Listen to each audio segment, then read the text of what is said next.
As pessoas vão chegar aí daqui a pouquinho, tá bom? Então, nós estamos gravando já e hoje nós vamos tratar da parte que está ainda na unidade 1, é o fim da unidade 1, aliás, é o segundo capítulo da unidade, não, é o último capítulo da unidade 1, tá? E eu fiz uma inversão porque eu estou obedecendo a uma ordem cronológica. Então, antes de falar sobre o direito romano, eu acho que não é bom falar sobre o direito medieval, porque eu vou precisar, né, avançar no tempo e não ir, né, para o direito medieval e depois ter que voltar para tratar do direito romano. Então, primeiro nós vimos toda a unidade 2 sobre o direito romano, e agora nós voltamos ao final da unidade 1, e eu acho que hoje nós já começamos a unidade 3 do livro digital. Se vocês quiserem acompanhar, vocês podem verificar lá no livro digital de vocês, tá? Então, nós vamos propriamente do período de 10 séculos, né? E o direito medieval ele vai ser construído a partir do século V, né? E vamos considerar mais ou menos até o século XV, né? Depois de Cristo, e vocês percebem que, na realidade, desde aí do século I e II, há uma relação, né, muito, vamos dizer assim, próxima, né, dos bárbaros ou daqueles povos, né, que estão ali ao norte da Europa, um pouco também da parte oeste, no território que compõe a França e também a Espanha, hoje em dia, formado então pelos povos bárbaros, chamavam, né, que foram conquistados pelos romanos, e há uma, vamos dizer assim, relação, né, bem estreita dos romanos com esses povos que eram considerados então bárbaros.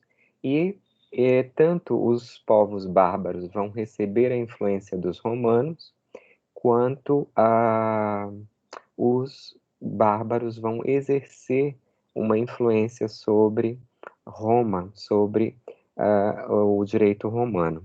E chega em determinado período, né, no ano 476, que um dos líderes, né, desses povos bárbaros, ele invade Roma.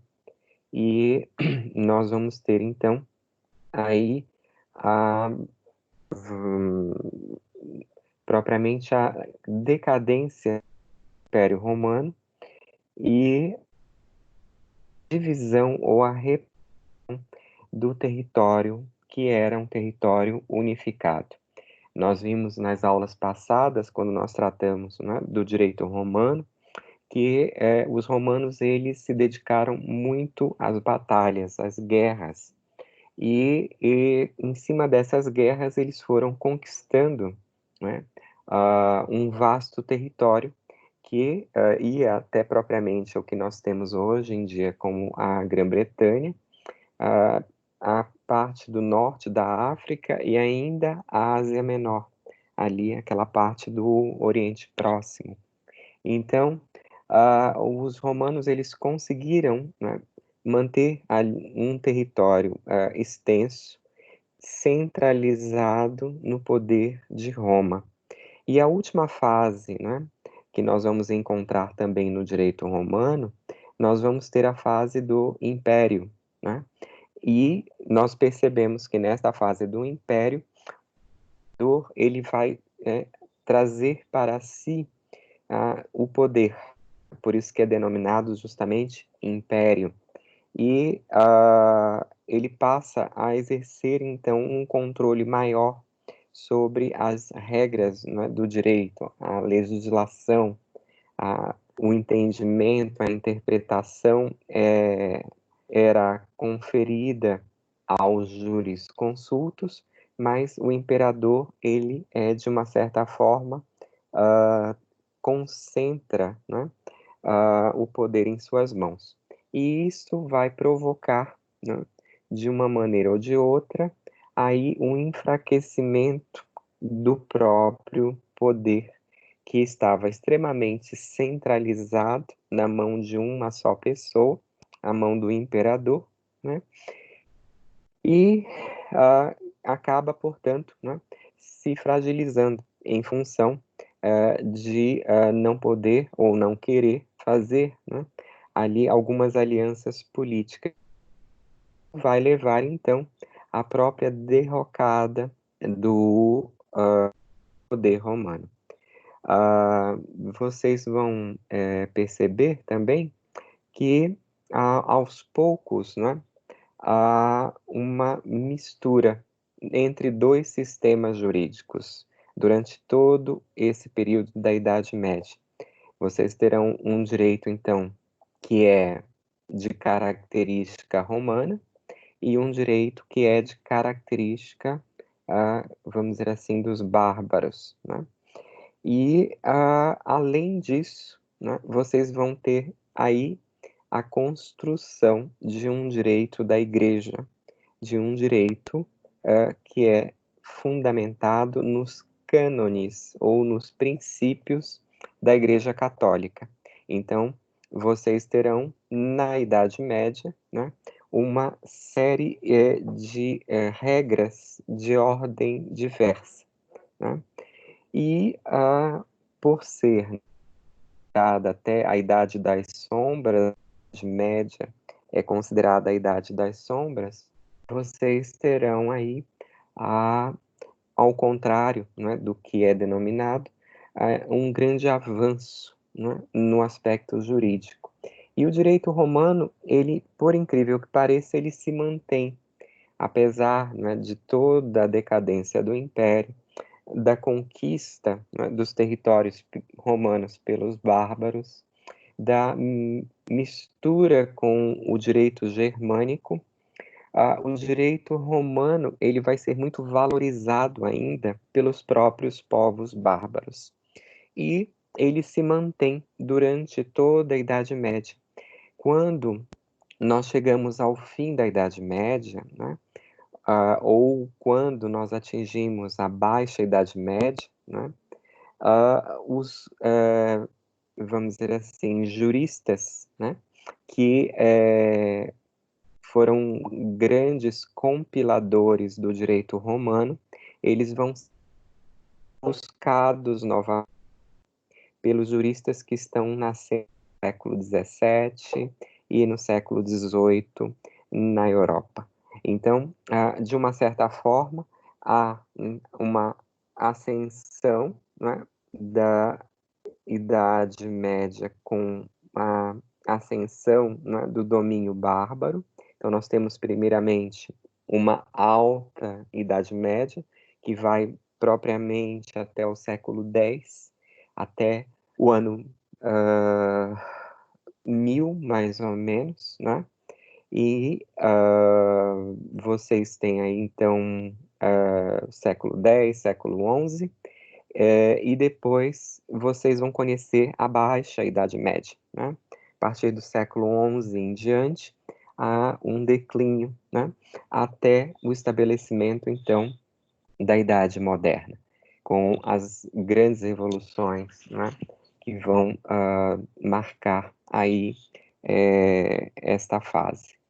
Bom, então, voltando um pouco, né, do direito medieval, aqui nós temos a apresentação do território romano. Esse mapa eu acho que nós já tínhamos até mostrado em outras aulas para vocês, né? Então, toda essa parte em vermelho foi o território conquistado pelos romanos, e vocês percebem que ao norte, né, justamente existe a Germânia, né? E vocês vão encontrar ali alguns povos, né? Algumas tradições que são muito distintas, né, das tradições romanas. E aqui nós temos a menção, então, que no ano 476 depois de Cristo, nós estamos no século V, então, Roma ela é tomada por Odroaco, né, um líder bárbaro. E aí vocês têm também a menção, né, nesse período, assentamento dos bárbaros nas fronteiras do Império Romano, né? E percebam que, né, aos poucos, os bárbaros, eles vão, né, sendo influenciados, né? Aqui vocês têm uma menção sobre a decadência de Roma. Eu achei importante trazer algumas informações para vocês do professor José Reinaldo de Lima Lopes. Ele foi, por acaso, meu professor, e ele escreve sobre a história do direito. E ele menciona aqui, né, que desde o século II, né, havia ali uma ocupação da parte norte do Império Romano por alguns povos que eram considerados bárbaros, né? Os bárbaros são, né, ou não, cidadania romana. E percebam que o professor Zé Reinaldo, né, ele faz essa menção que os imperadores romanos eles centralizavam, né, as funções judiciais e legislativas, mas vinham, né, aí de alguma forma, né, permitindo essa penetração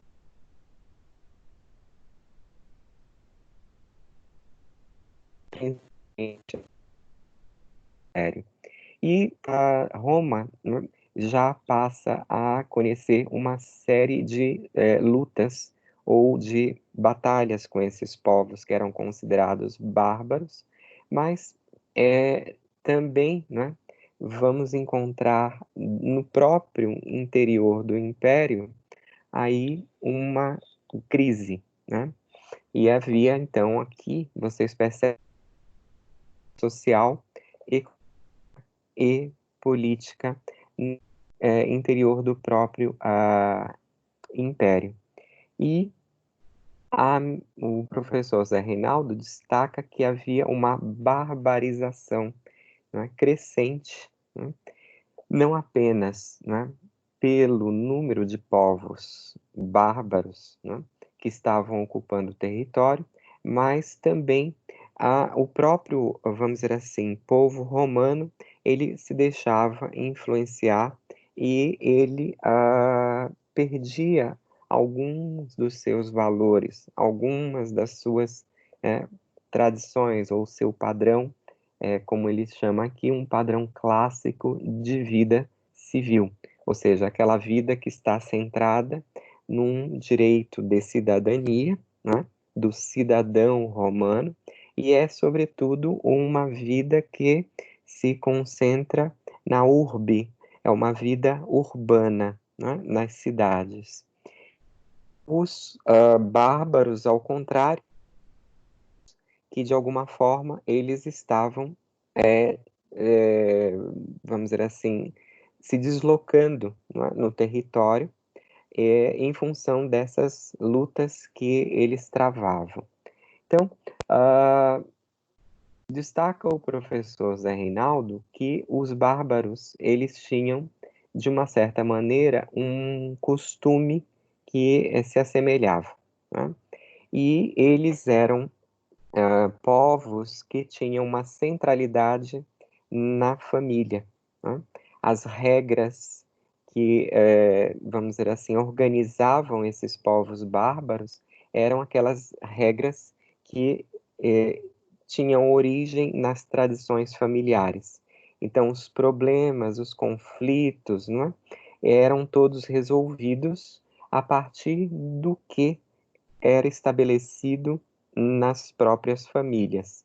E, ah, ao contrário, né, dos romanos, eles não tinham como uma urbana, eles não se concentravam, né, ali em cidades, mas eles procuravam, né, de uma certa maneira, fugir, né, se deslocar dos locais em que, né, travavam as batalhas e que justamente não tinham acesso à comida, né? Então eles procuravam aí outras regiões em que eles pudessem ter acesso, né, a algum alimento, né?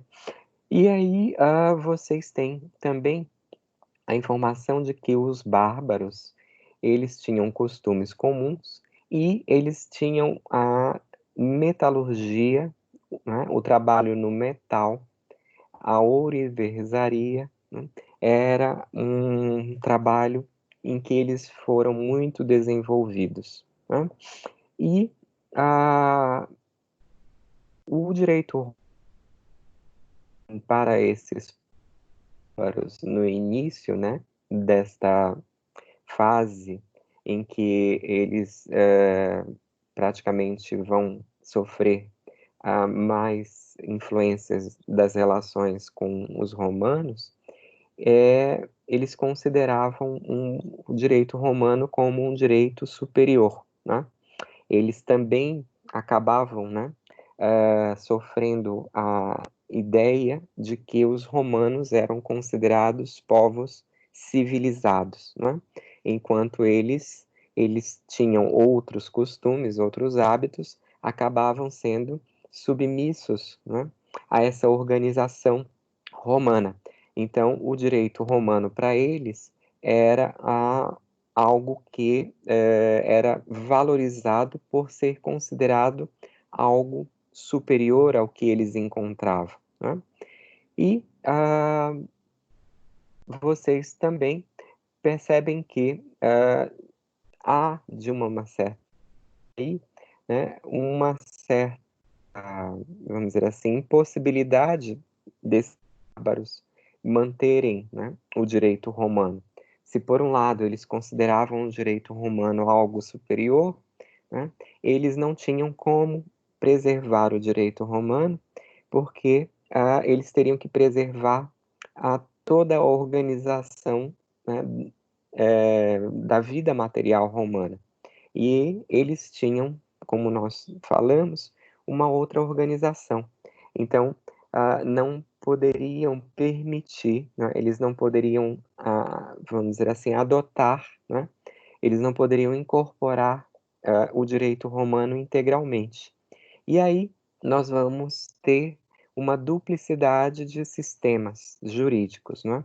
Vocês têm um direito dos bárbaros, que é um direito baseado nos costumes, nas tradições, já que eles viviam, né, em clãs, em relações que estavam estruturadas em torno de famílias, tanto vinha dessas famílias, e por outro lado, entravam em contato com um direito romano, que eles consideravam como um direito superior, mas eles não poderiam adotar, né, esse sistema, que era completamente diferente do sistema jurídico que até então eles desenvolveram. E, portanto, né, qual é dos dois sistemas que vai ser adotado? Qual dos dois sistemas prevalece? O direito dos bárbaros ou o direito romano? Não esqueçam que, quando nós falamos no direito romano, nós estamos falando de um direito escrito, né? O direito romano, ele continua sendo um direito fundamentado numa tradição escrita. Nós vamos lembrar que os romanos, eles criam a Lex Romana, né? E vocês, a essa altura, no século V, vocês já têm o Corpus Iuris Civilis, né? O Código pelo imperador Justiniano. Então, antes de haver esta invasão de Roma em 476, propriamente, nós vamos ter a organização do direito romano num formato único, que é a codificação do direito, né? Então, há aí duas, né, instituições que vão começar a se confrontar inicialmente, né? Há um confronto, um direito, né, fundado nas tradições, nos costumes, né, que é comum aos povos bárbaros, e um outro direito, que é um direito escrito. É um direito que estava completamente organizado a esse momento, porque o próprio imperador romano, ele determina, né, a compilação, ou seja, a reunião de todas as normas jurídicas um grande corpo, né? O Corpus Juris Civilis, ou o Código, né, de Justiniano. E vamos então perceber aí a relação, isso vocês vão perceber claramente quando vocês lerem o livro digital, né? Ele traz essas informações a respeito das invasões bárbaras, que elas se desenrolam a partir do século V, né? E elas vão modificar o cenário geopolítico europeu, né? O que significa esse cenário geopolítico europeu?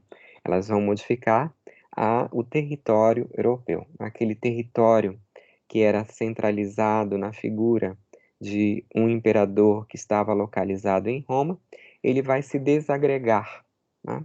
Ele vai se separar. E vocês têm, por outro lado, a Igreja Católica, ao mesmo tempo em que o Império Romano ele vai se desagregando, né, pelas invasões bárbaras, a Igreja ela vai ser uma entidade única. A Igreja, quando falamos, é a respeito da Igreja Católica Apostólica Romana, tá? E ela então consegue, né, se manter unificada. Ela consegue fincar-se, né, num único poder que é centralizado na figura do Papa, que é o chefe da igreja, né? E vocês terão, então, aí também, né, algumas alterações na própria mentalidade ou na cultura dos povos europeus, né? E, segundo o livro digital, essas influências elas vão ocorrer naquele momento, né, a partir do quinto depois de Cristo, e elas vão se estender até os dias de hoje, né, para esses povos europeus. E vocês têm aqui, né, o que nós já, né, falamos, que há uma descentralização do poder após a queda de Roma, ou seja, os bárbaros eles, né, fazem a separação, a fragmentação do território. Vocês devem lembrar, né, que nós temos aí a presença do feudalismo, né? Então, há uma outra ordem, né, política que se estabelece. O feudalismo ele é caracterizado por a divisão territorial, né? E cada uma dessas parcelas do território, desses feudos, né, ele é liderado por e naquele pedaço de território, vocês encontrarão então pessoas que vão, né, se relacionar com este senhor e serão, portanto, os seus subordinados ou seus vassalos, né? Então, ao lado, né, desta fragmentação territorial, vocês vão ver, então, a criação de vários polos de poder, né? Roma se caracterizava, o Império Romano se caracterizava por um único território, uma pessoa só no comando, e com a invasão dos bárbaros, o território ele se fragmenta, ele se separa, ele se divide, e vocês vão ter, então, várias partes do território, no antigo território romano, separadas, divididas, e cada uma dessas terras vai ser comandada, né, por e, ao lado do Senhor, vamos encontrar então os seus vassalos, que estarão vinculados a esse Senhor, né, por um juramento, né, que se chamava em latim de homage lige. Havia uma relação, então, ou um vínculo, né, de lealdade, e este vínculo de lealdade, ele também vai ganhar um aspecto jurídico, né? Os seus subordinados ou os seus vassalos, eles prestavam um juramento ao Senhor e eles não poderiam romper este vínculo, né? Então, percebam que era um direito que estava propriamente baseado em costumes, em hábitos, né? E que vai ganhando um formato de uma regra rígida, né? Porque não havia propriamente uma lei como os romanos estabeleciam, mas os vassalos, eles faziam um juramento e eles eram vinculados até a morte por este juramento ao seu senhor feudal. E não somente a pessoa, né, daquele subordinado, mas toda a família, a sua família, se vinculava também por esse juramento à pessoa do senhor feudal, né? E há uma, vamos dizer assim, organização estatal, né, que vai ser considerada uma organização estatal complexa, né? Vocês não têm mais agora, né, aquela estabilidade, né, que um único direito ou uma única fonte de poder estabelece. Vocês terão agora, né, vários centros de poder. Então, de uma certa maneira, essas invasões bárbaras, elas têm uma organização política diferente para aquela região. Que a distribuição, né, como diz o livro digital de vocês, a distribuição funcional das atividades sociais, políticas e econômicas, né?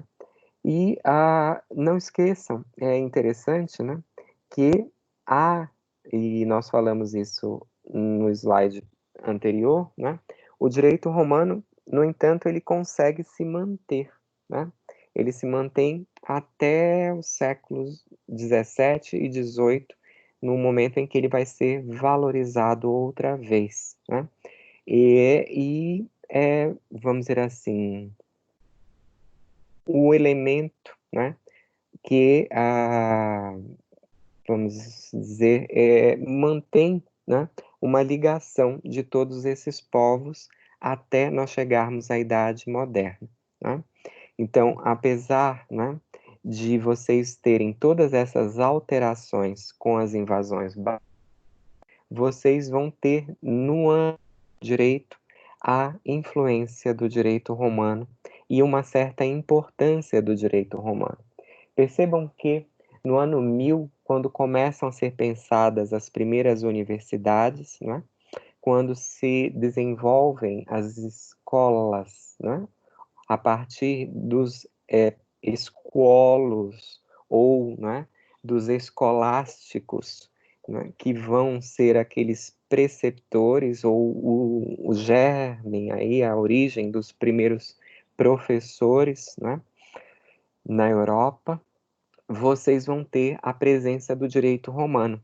As universidades que vão ser criadas na Europa, e vocês têm a Universidade de Bolonha, né, e a própria Universidade de Paris, né, a Universidade de Coimbra, a Universidade de Lisboa, né, vocês terão aí a presença grande, maciça do direito romano.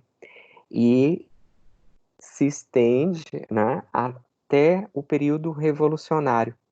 Em termos do direito, né, só com a Revolução Francesa, né, isso aí a gente já está falando no século XVIII, 1889, é que se começa a pensar numa reforma do ensino jurídico nas universidades pelas forças revolucionárias. E é aí que eles imaginam que a possibilidade de se alterar, né, o ensino do direito, que estava ainda muito calcado, muito sedimentado, muito fundamentado num direito romano, né? E vocês percebem que até hoje, né, a importância desse direito, que nós vimos nas duas últimas aulas, ainda chega até nós. Então, apesar de todas as reformas que o ensino jurídico ele vai passando ao longo desse tempo, nós ainda temos aí o estudo do próprio direito romano, né, nessa disciplina que é a história do direito, né? Então, as invasões bárbaras, elas vão trazer uma instabilidade política na Europa, naquela região, né, que era o antigo Império Romano, mas o direito romano, ele ainda permanece como um elemento, né, de estabilidade, um certo elemento que dá segurança aos relacionamentos sociais daquela época, né? E aqui vocês têm, isso eu também achei importante trazer para vocês, né? E vocês têm isso aqui relacionado aos povos bárbaros, né? Como é que eles se caracterizavam propriamente? Nós falamos há pouco no início, né? E aqui está descrito que na época ainda do Império, no tempo de César, como está escrito, os bárbaros eles se organizavam em torno de clãs, né? Então vocês têm aí os clãs, né? E nós vimos, quando nós falamos sobre aqueles povos lá sem ainda o conhecimento da escrita, nós mencionamos os clãs e as etnias, que eram reuniões de famílias, né? De mesma origem, né, étnica. Então, vocês têm aí a característica dos bárbaros como uma organização social em torno de clãs ou de grupos de famílias, né? E eles não tinham aí, né, uma organização administrativa como a organização administrativa de Roma.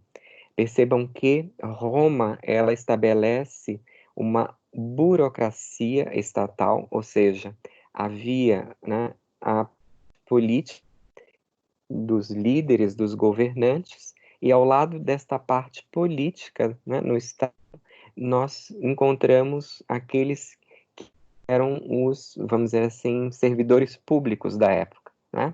Então, os romanos criam uma burocracia que era encarregada de movimentar, né, toda a atividade política do Estado. E os bárbaros, eles não vão, né, encontrar uma burocracia ou uma administração como o Império Romano estabelecia, né? E percebam que a burocracia romana, ela é uma burocracia rígida e hierarquizada, né? Hoje, quando nós temos aí propriamente o nosso direito administrativo no início, né? nós vamos ver que a administração pública ela se caracterizava da mesma forma. Uma burocracia, né, que é verticalizada e é uma cadeia extremamente rígida, né? E os bárbaros, portanto, não apresentam essa mesma organização administrativa que os romanos apresentam. E eram, vamos dizer assim, caracterizados até por uma forma muito rudimentar de organização social. Eles se dedicavam a atividades agropastoris, né? Então, vocês tinham aí a agricultura e a terra, né, como uma fonte de recursos, não propriamente uma fonte de renda, mas uma fonte de recursos. E a distribuição desta terra, ela era feita pelos líderes desses clãs e não tinha propriamente, nesse momento, o que nós conhecemos como uma propriedade privada ou individual. E por isso há uma distinção grande entre um direito romano e um direito dos povos bárbaros, justamente porque o líder bárbaro ele distribuía a terra, né, para as pessoas que faziam parte daquele clã, mas não havia uma individualização, né, da propriedade. E os romanos, por seu lado, eles já sacralizavam a propriedade individual, né? A propriedade e a família eram instituições sagradas do direito romano. Com relação aos bárbaros, nós não vamos encontrar, né, esta mesma formação. A propriedade, ela é ainda uma propriedade coletiva e há uma distribuição, né, pelo líder do clã para todos aqueles que compõem o clã, né? Mas essa distribuição ela não chega a ser uma individualização da propriedade. Por quê? A distribuição ela estava baseada num critério de igualdade e de necessidade. Então, o clã, quando o líder do clã, quando distribuía a terra, ele fazia num sentido de atender às necessidades das pessoas. Então, recebia a terra aquele que não tinha como se manter, né?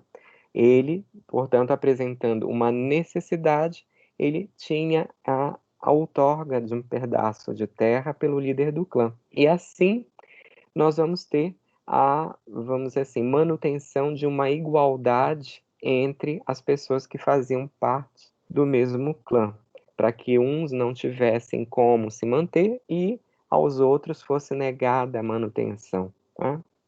Então, não havia um sentido de individualização da propriedade, como nós vamos encontrar já naquele momento no direito romano.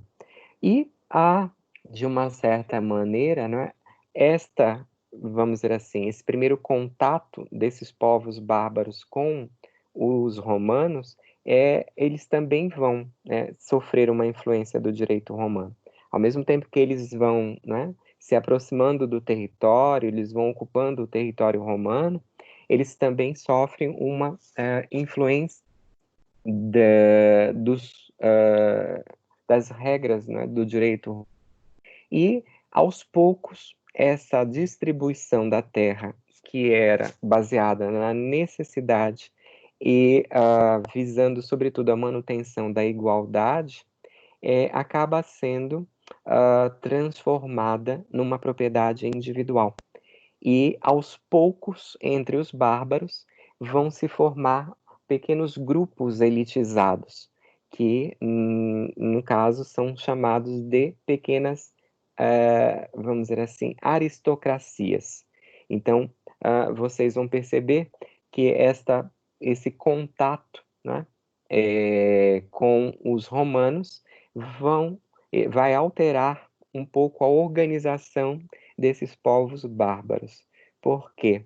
Porque a terra ela vai ser, né, destinada a algumas pessoas que, né, vão ter uma ligação especial dentro desses clãs. a terra vai deixar propriamente de ser um elemento de igualdade das pessoas do clã e ela passa a ser um elemento de distinção, né, das pessoas que formam esse clã. Então, vocês têm aí a formação, né, de uma espécie de um conselho, né, como é denominado aí, né, faz um grupo de pessoas, um conselho no interior do próprio clã. E este conselho, então, ele compõe-se de pessoas mais importantes, pessoas que terão, né, mais influência e, portanto, terão direitos a maiores extensões de terra. E vocês terão, então, a formação do que nós chamamos, em direito, de uma aristocracia, né?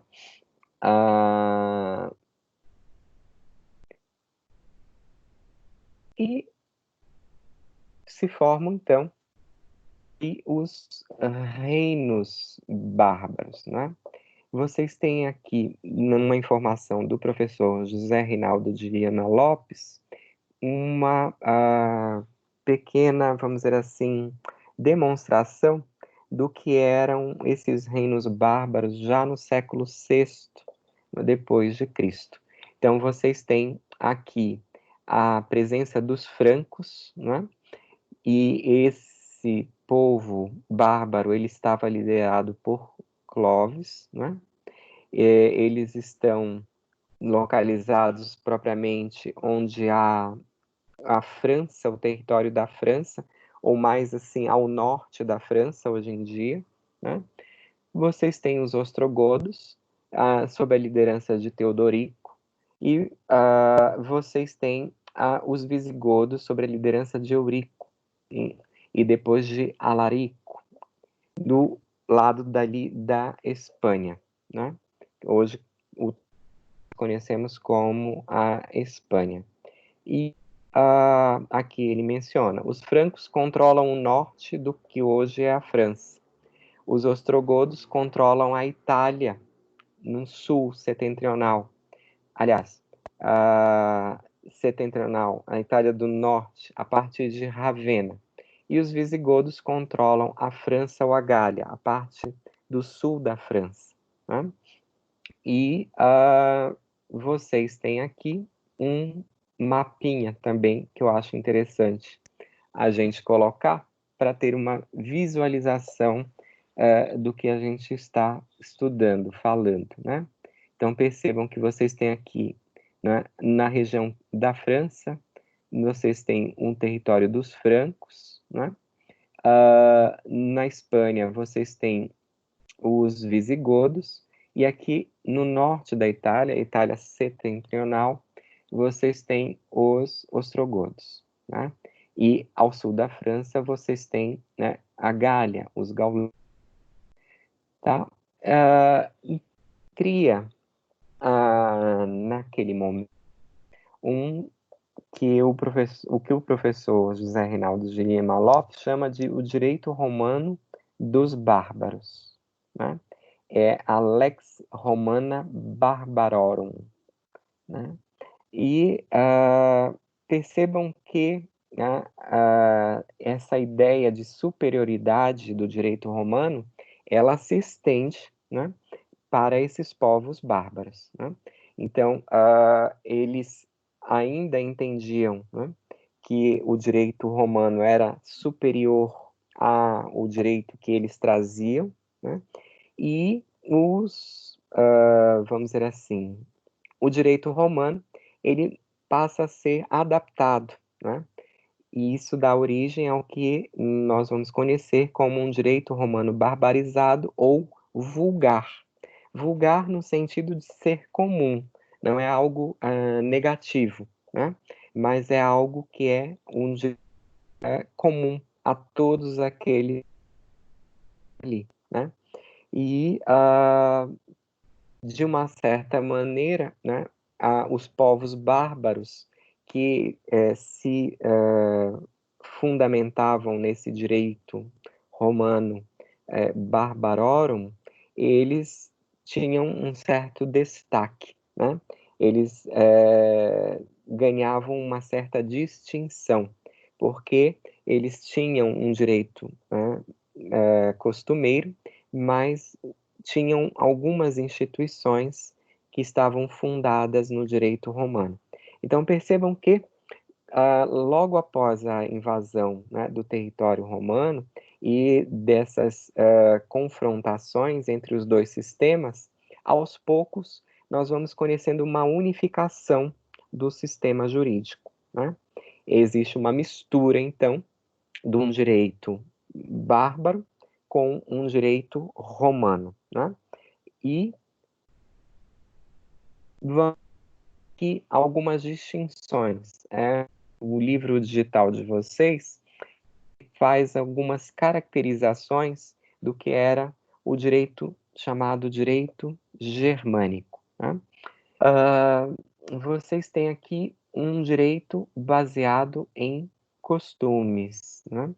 E, portanto, é um direito consuetudinário, um direito que estava baseado em tradições e não possuem documentos escritos ou codificações, né? Então, o direito consuetudinário ou o direito costumeiro, ele estava baseado em costumes ancestrais daqueles povos bárbaros. Agora percebam que mesmo que, né, eles tivessem costumes, eles tivessem tradições parecidas, como nós vimos, né, esse direito costumeiro, ele não tinha uma segurança do direito, ele não tinha a de um direito que, vamos dizer assim, era permanente, porque ele estava baseado numa tradição oral, né? Então, cada família, cada clã, cada tribo, como é dito aí no livro digital de vocês, possuía as suas leis com tradições próprias. E vocês então vão encontrar nesse direito germânico, ou nesse direito, né, desses povos bárbaros, uma colcha de retalhos, né? Ele coloca aqui um mosaico, né, de regras costumeiras. E vocês têm aqui a caracterização, né, do próprio povo bárbaro de uma centralização na família, né? A família é a principal instituição desses povos germânicos. E é esta família que vai ser a do direito desses povos germânicos ou desses povos bárbaros. E o papel, né, aqui preponderante do pai. É ele que detém o poder, né, dentro da família, né? Então, nós temos um direito que é um direito patriarcal, né?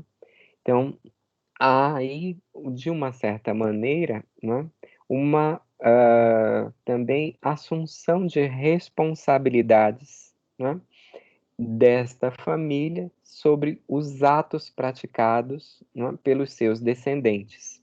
Então, se havia alguma infração, algum ato, né, contrário ao direito, a esses costumes, eram os pais que assumiam a responsabilidade, né, pelos atos praticados pelos seus descendentes, pelos seus filhos. E aqui há uma definição, isso também vocês encontram no livro digital de vocês, se não me engano, está na página 51 digital, sobre o direito consuetudinário. O que significa, então, esse direito consuetudinário? É um conjunto de normas jurídicas resultantes da repetição, né? Então, vocês têm aí uma das características para que seja considerado um direito, né, costumeiro. Costumes, nós vamos encontrar muitos costumes na sociedade. até mesmo a moda, né, a maneira de vestir, ela é um costume.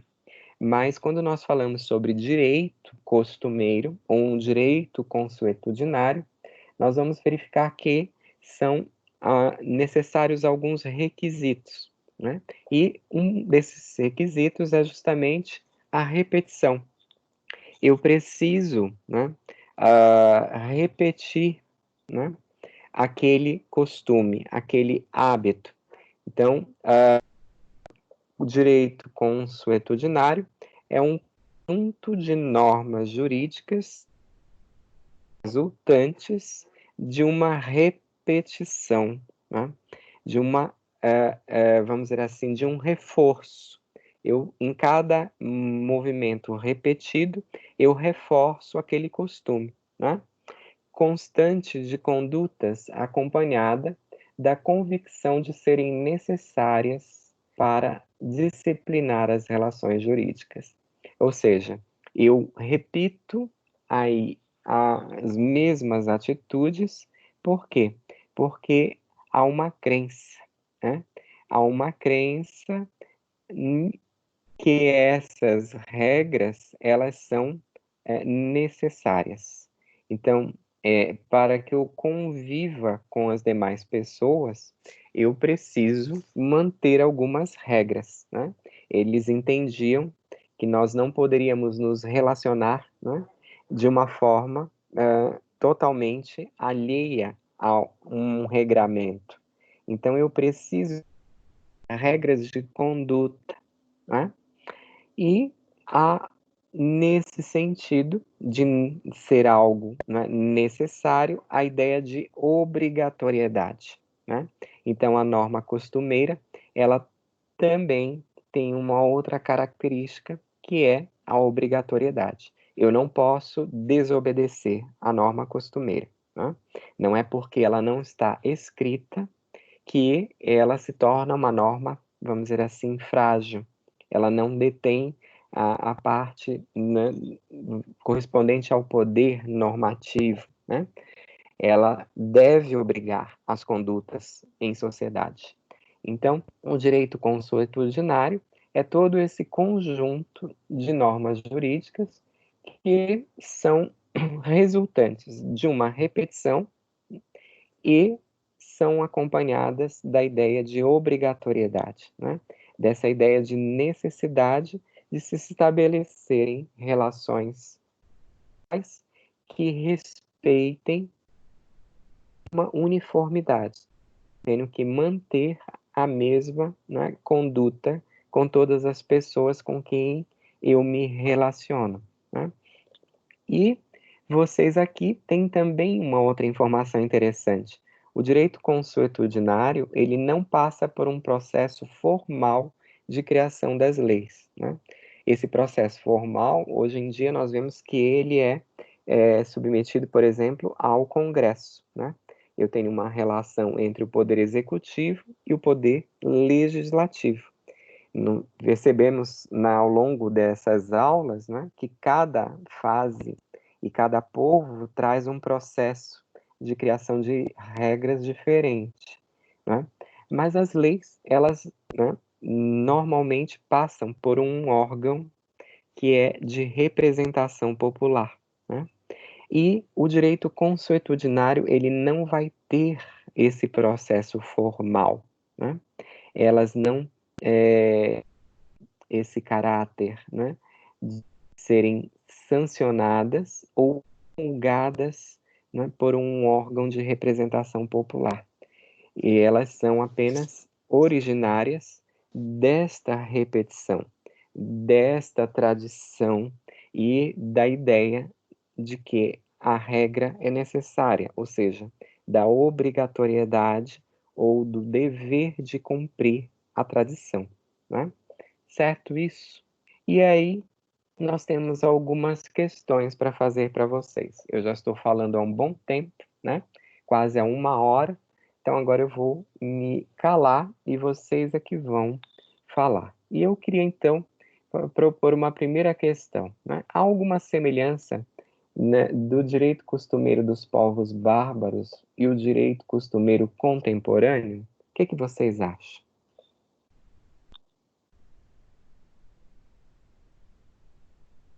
Vocês estão me ouvindo? Ou não? Sim, professor. Uhum.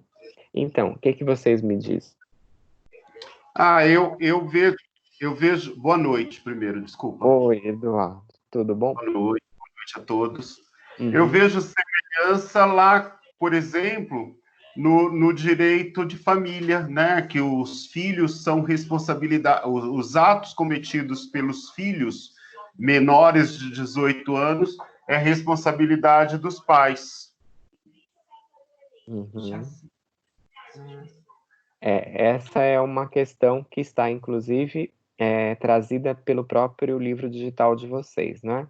Se um jovem bárbaro entrasse em uma taberna, né, e lá destruísse as mesas e cadeiras, e caso o jovem ainda vivesse com a sua família, seria ela responsável pela indenização do prejuízo causado ao dono da taberna pelos atos ilícitos cometidos pelo rapaz? Qual é a resposta?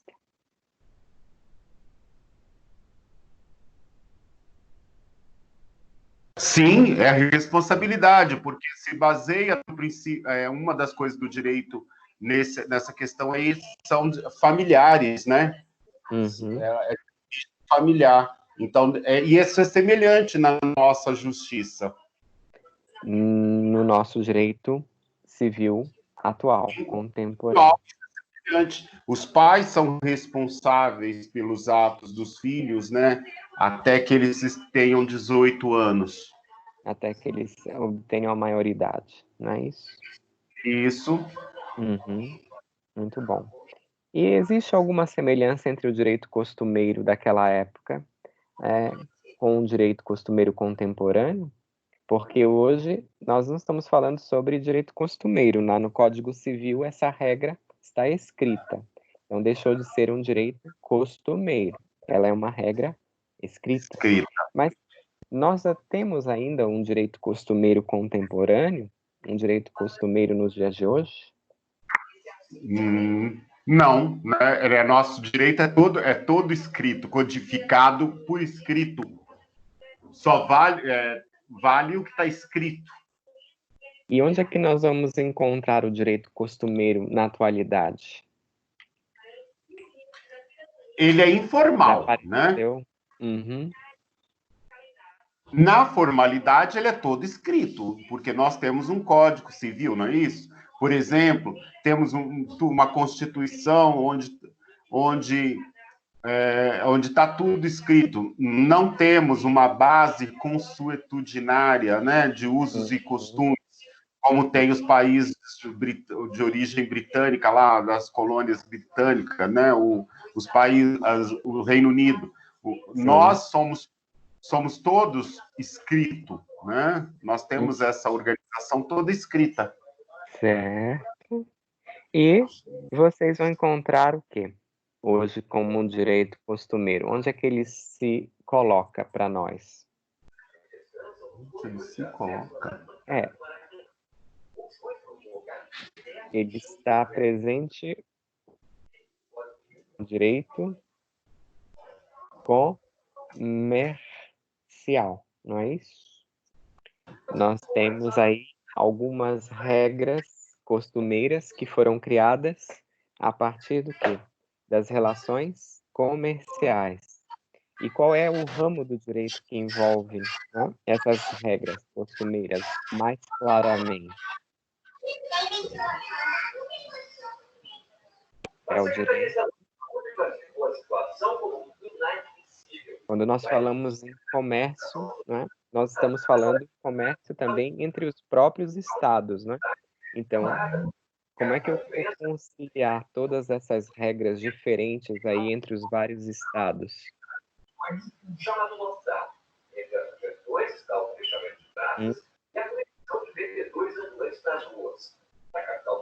Como é que eu vou poder ter uma única regra se eu estou falando sobre regras de diferentes estados aí? Estou comercializando. Agora vamos dizer que eu vá comprar, né, dores, máscaras e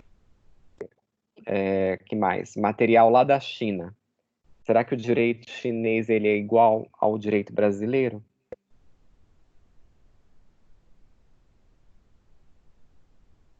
O que vocês acham?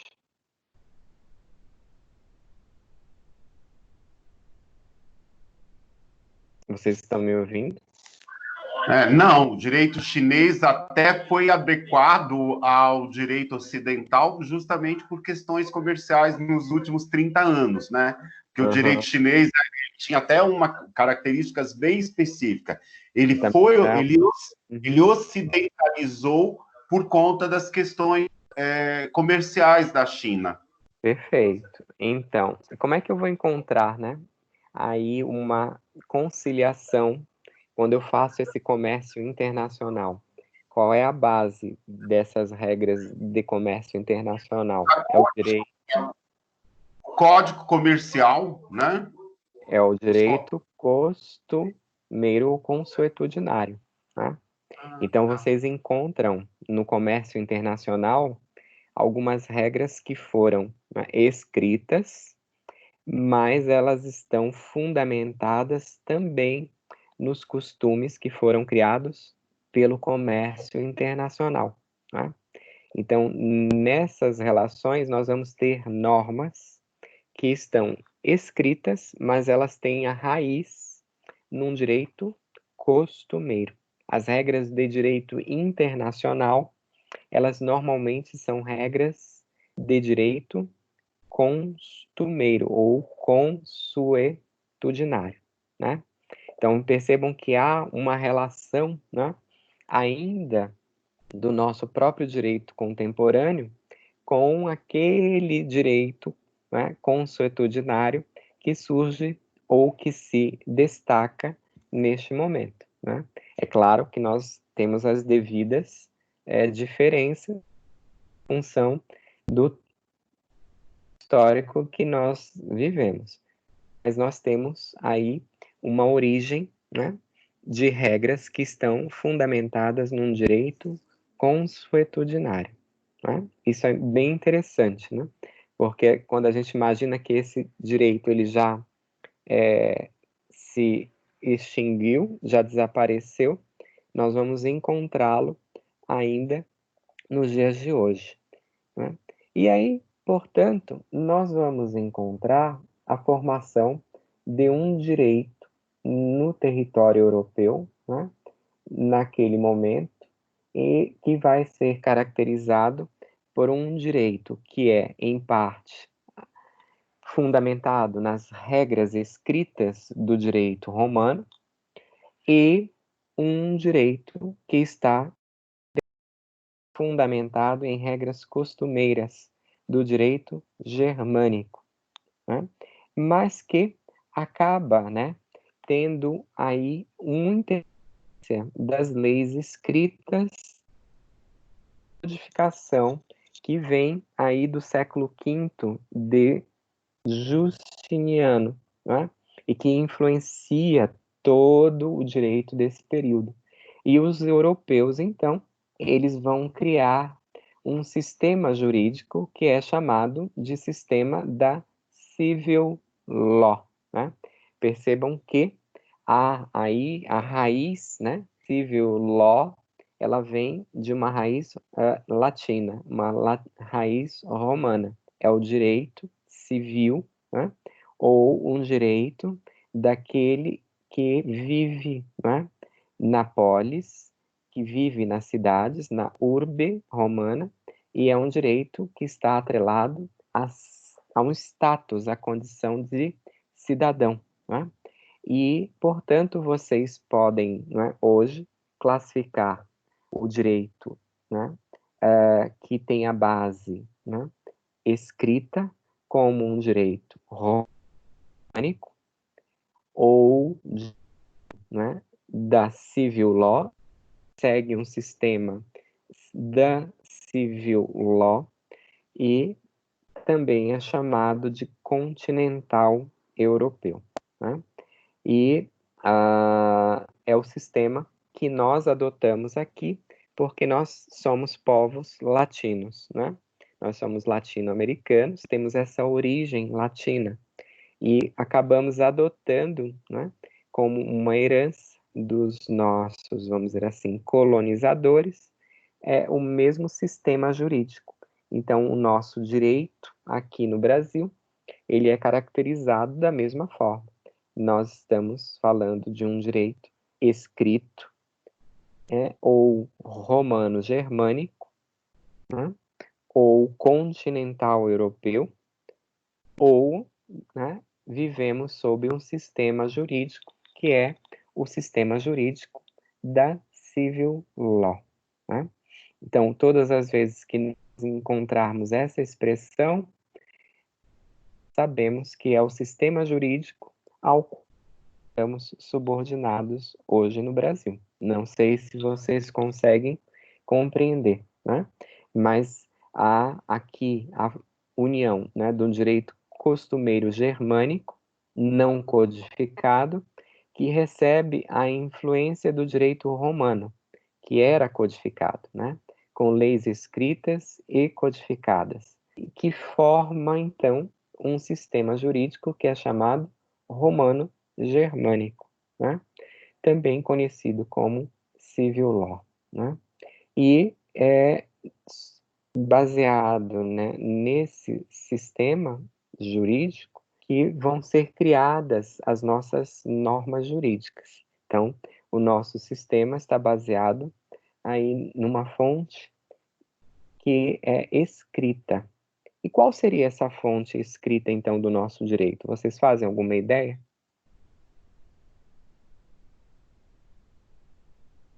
Será que, já que ele é um direito germânico, né, é um direito da civil law, é um direito escrito, qual seria a principal fonte desse direito? O que vocês imaginam?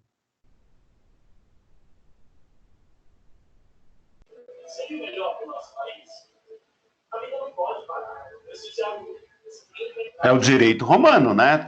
É o civilis lá, o Código Civil Romano, o civilis romano. A inspiração veio de lá, do direito europeu. E, consequentemente, o nosso direito, porque somos ex-colônia de Portugal. E qual é a principal fonte, então, né, desse direito que é caracterizado como romano-germânico, direito da civil law, né, e codificado?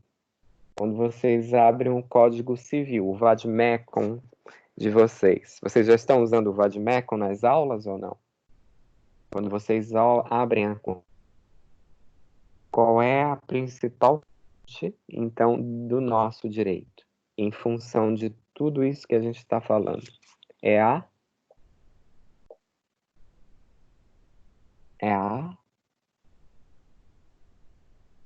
qual é a fonte? Quem arrisca? Qual é a fonte do nosso A direito? A natureza principal? Não. A natureza humana é costume. Qual é a nossa fonte? A nossa fonte primeira no direito é a...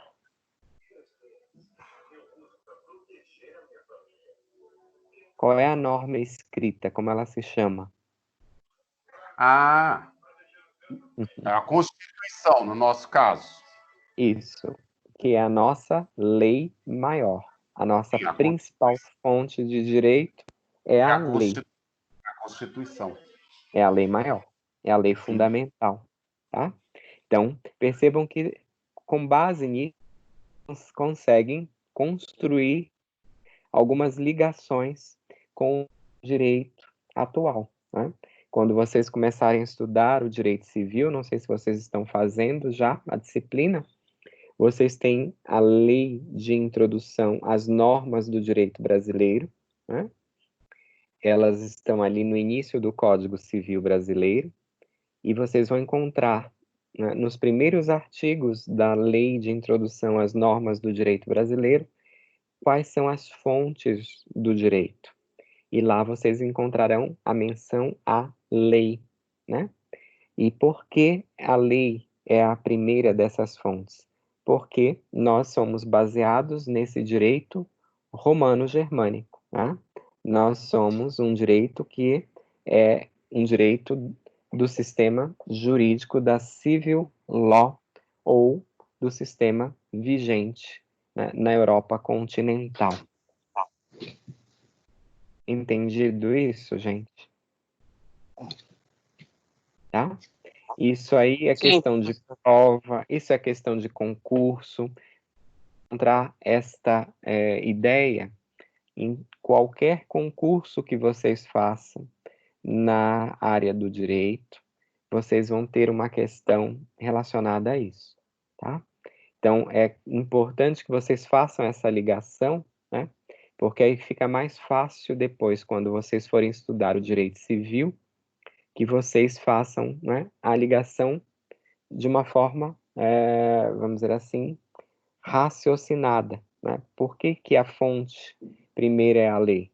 Porque nós estamos baseados no direito romano-germânico ou continental europeu ou pelo sistema da civil law. Entendido isso? Certo? Ou não? Vocês têm alguma questão a fazer?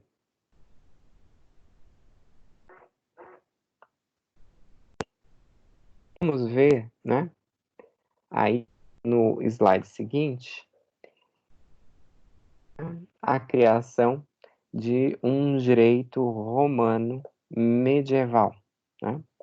Vocês têm aí a menção, né, de que há, né, uma, vamos dizer assim, um resgate, né, desse direito romano, que vem ainda, né, das raízes do Império Romano na Antiguidade, mas ele, de alguma forma, ele vai, né, permanecer, ele vai se estabelecer, mesmo que ele tenha, né, toda essa mistura com um direito costumeiro dos povos bárbaros, ele vai, vamos dizer assim, permanecer, né? Só que aqui vocês têm a menção, né, de que com a conquista, né, do Império Romano pelos bárbaros, tem a destruição das bibliotecas. O direito romano ele permanece, né, com alguns fragmentos de textos e ele permanece na memória de alguns estudiosos do direito romano, né? E ele vai ser aos poucos reelaborado com base, né, nessas memórias e nesses fragmentos dos textos que foram trazidos, né, ainda pelos romanos da antiguidade, né? E aí vocês têm algumas alterações, né, desse direito romano, vamos dizer assim, originário, de acordo com os interesses que serão presentes em cada época, né?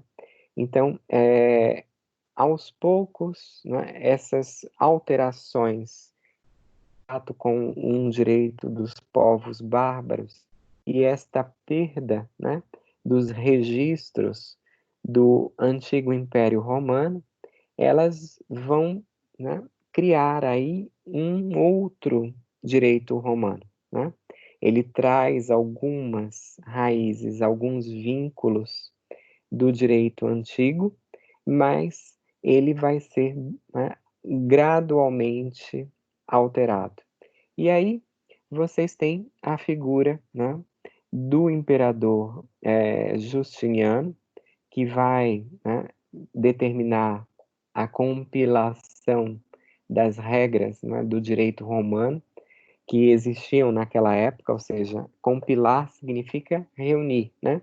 Todos esses fragmentos que vinham ainda, né, da antiguidade, ele consegue reunir, né? E ele faz, então, um conjunto de textos jurídicos clássicos. Vocês têm aí, no Corpus Iuris Civilis, a Constituição por meio do que era chamado de gesta. Ao desses textos clássicos ou da digesta, vocês vão encontrar uma legislação imperial, né? Vocês têm aqui as regras, né, que eram das constituições do Império Romano e que formam o que nós chamamos propriamente de código. E vocês têm aí, né, as novelas, né? As novelas que eram também, vamos dizer assim, leis que foram criadas pelo próprio Justiniano, né? Então, a reunião da digesta, né, da legislação imperial, né, e dessas novelas, elas vão formar, né, o conjunto de regras aí que se chama Corpus Iuris Civilis, tá? Eu não sei se é muito complicado de ser entendido, tá? Mas a codificação, né, essa compilação que se chama Corpus Iuris Civilis, ela é formada por normas jurídicas de diferentes naturezas. Então, vocês têm textos jurídicos clássicos, vocês têm uma legislação imperial, vocês têm as constituições, né, do Império Romano e as leis que foram criadas pelo próprio Justiniano, as novelas. E a reunião de tudo é que faz a composição do Corpus Iuris Civilis. Bem, nós temos agora 8h30. Eu acho que a gente pode fazer uma pausa, né? E nós voltamos às 8h50, tá bom? Nós temos aí 20 minutos. Então, às 20h50 retorno. Ok?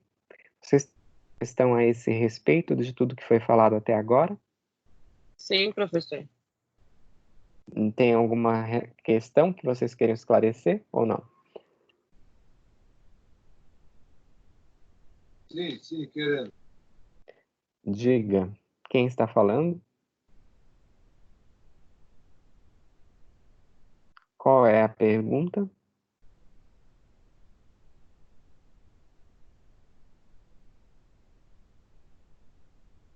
Alô, vocês estão aí? Vocês estão falando comigo ou vocês estão falando com outro alguém? Eu acho que a pessoa só confirmou, professor, pelo que eu entendi aqui. Ah, tá. Ela confirmou que entendeu. Professor, esse É que eu acho corpus que pode... juris, ele é de uma obra de jurisprudência? Ele veio do imperador bizantino, né?